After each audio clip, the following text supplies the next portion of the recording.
What I wish I knew as a kid, fish can cough just like us. What I wish I knew as a kid, fish can cough just like us. What I wish I knew as a kid, fish can cough just like us.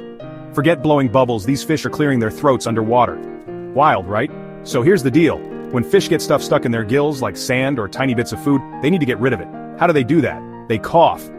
It looks like a quick shake or jerk, and it helps keep their gills clean so they can breathe easy. It's kind of like when you accidentally swallow water at the pool and have to cough it out. Nature is full of surprises. And now you know, some fish are little underwater coughers. Next time you see a fish, just imagine it going, "Hmm."